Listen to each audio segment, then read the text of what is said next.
News live पर देखते हैं आज की कुछ खास खबरें। तेजी से फैल रहा कोरोना का संक्रमण। नागपुर में कोरोना वायरस तेजी से लोगों के बीच फैल रहा है। दूसरी ओर लोगों की लापरवाही भी बढ़ी है। अब भी कई लोग बिना मास्क के देखे जा सकते हैं। सोशल डिस्टेंसिंग की भी धज्जियां उड़ाई जा रही है। सोमवार को कुल 74 मरीजों में संक्रमण की पुष्टि हुई। इसी के साथ ही कुल संक्रमितों की संख्या 2357 हो गई। सोमवार को जिन 74 लोगों की रिपोर्ट पॉजिटिव आई, उनमें से अधिकांश लोग क्वारंटाइन सेंटर में थे। इसी बीच सोमवार को 42 लोग ठीक होकर अपने घर भी गए। इन सभी लोगों को अगले 7 दिनों तक होम क्वारंटाइन में रहने की सलाह दी गई है। तो वहीं सोमवार को फिर से 2 मरीजों की मौत हो गई। इसी के साथ ही मरने वालों की संख्या 38 हो गई है। नागपुर का मध्यवर्ती कारागृह नागपुर में नया कोरोना हॉटस्पॉट बनकर उभरकर सामने आया है। कारागृह में कोरोना संक्रमितों का आंकड़ा 280 के ऊपर पहुंच गया है। इनमें 223 कैदी है जो कोरोना संक्रमित हुए हैं। ऐसे में अब जिला प्रशासन ने जेल के अंदर ही कोविड सेंटर तैयार किया है। सुरक्षा को ध्यान में रखते हुए कारागृह के बैरक 3 में यह सेंटर बनाया गया है। अब कम लक्षण वाले कोरोना संक्रमित कैदियों का इलाज इसी कोरोना सेंटर में किया जा रहा है। नागपूरच्या मध्यवर्ती कारागृहामध्ये जे काही आता कोविडचे पेशंट सापडलेले आहेत त्या अनुषंगाने शासनाकडून सुद्धा आम्हाला एक पत्र अगोदरच आलं होतं। त्याबद्दल कारागृहाचे जे आमचे अधीक्षक आहेत कुमरे साहेब त्यांच्याशी सुद्धा माझी चर्चा झाली होती आणि आम्ही आता एक शुक्रवारलाच त्यांना तिथे कोविड केअर सेंटर सुरू करण्याची परवानगी सुद्धा दिलेली आहे। त्याकरता त्यांनी तिथल्या बॅरकचा सुद्धा वापर सुरू केलेला आहे आणि त्यांना जे काही मनुष्यबळाची मदत पाहिजे आहे ती सुद्धा मनुष्यबळाची मदत जिल्हा शल्य चिकित्सकांच्या माध्यमातून त्यांची आम्ही पूर्तता करतो आहोत। यामुळे तिथे आता कारागृहातले जे काही पॉझिटिव्ह आलेले आहेत त्यांना आपण तिथल्या तिथेच ठेवतो आहोत आणि जेणेकरून त्यांना आपल्याला जीएमसीला किंवा आयजीएमसीला आता हलवायची गरज पडणार नाही। जी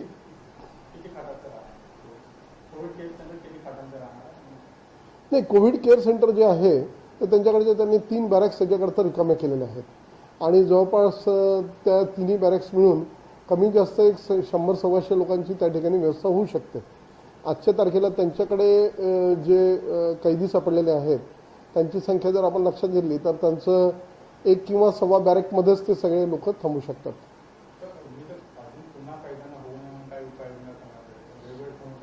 तिथे त्या ठिकाणी आता त्यांनी ती सगळी काळजी पुन्हा घ्यायला सुरुवात केली होती। खरं म्हणजे काळजी घेतलीच जाते।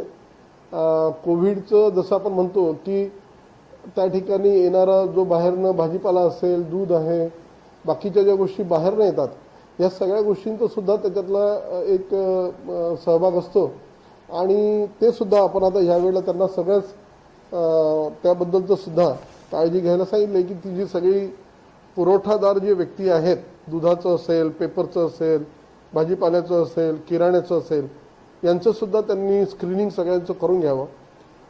अदरवाईज त्यांनी भरपूर काळजी खरं म्हणजे घेतली होती, परंतु ज्यावेळेला हा स्टाफ बाहेर जातो त्यावेळेला सुद्धा त्यांनी आपल्या घरी गेल्यानंतर हे सगळेच प्रोटोकॉल जो आहे तो पाळण्याची फार नितांत गरज आहे। प्रोटोकॉल जर पाळले नाहीत तर निश्चितपणे हा स्प्रेड अशा रीतीने होतो। तो वही मनपा आयुक्त के दोबारा लॉकडाउन की चेतावनी दिए जाने पर हम लॉकडाउन जैसे फैसले का समर्थन करते हैं, ऐसी प्रतिक्रिया संदीप जोशी द्वारा दी गई है। मिशन बिगन अगेन के तहत नागपुर में लॉकडाउन के नियमों में ढील दी गई है, लेकिन उसी के साथ दिशा निर्देशों का पालन करना भी अनिवार्य किया गया है। लेकिन नागपुरकर उन सभी दिशा निर्देशों को तिलांजलि दे चुके हैं। ऐसे में शहर में फिर से लॉकडाउन का इशारा मनपा आयुक्त तुकाराम मुंडे की ओर से दिया गया। आयुक्त के निर्णय को महापौर संदीप जोशी ने अपनी सहमति भी दर्शाई है, लेकिन उन्होंने यह भी कहा कि कोई भी निर्णय लेने से पहले शहर के सभी लोक प्रतिनिधियों को अपने विश्वास में ले और उसके बाद आयुक्त कोई भी निर्णय ले।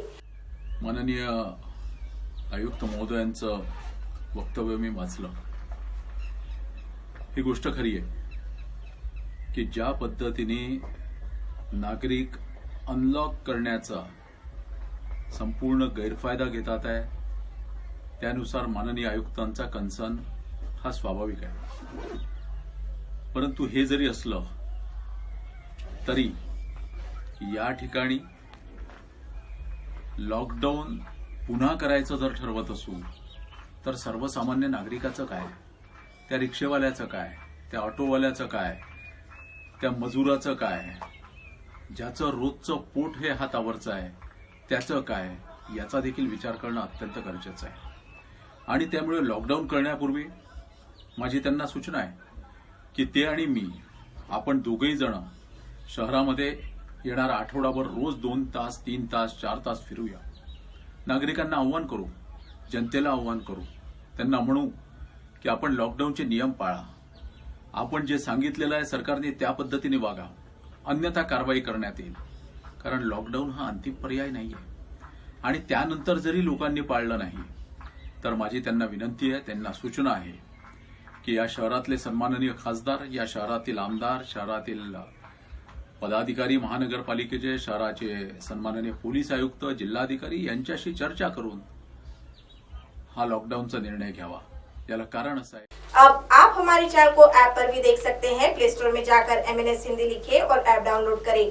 साथ ही साथ आप हमारे फेसबुक पेज को भी लाइक कर सकते हैं और उन पर भी खबरें देख सकते हैं। लिंक ट्विटर, हाइक और इंस्टाग्राम पर भी आप हमारी खबरें देख सकते हैं। आप हमारे चैनल को YouTube पर भी देख सकते हैं और इसे YouTube पर सब्सक्राइब करना बिल्कुल भी ना भूलें। फिलहाल वक्त हो चला एक ब्रेक का। ब्रेक से लौटने के बाद देश और दुनिया की तमाम बड़ी खबरें देखने के लिए बने रहे MNS न्यूज लाइव के साथ। नमस्कार।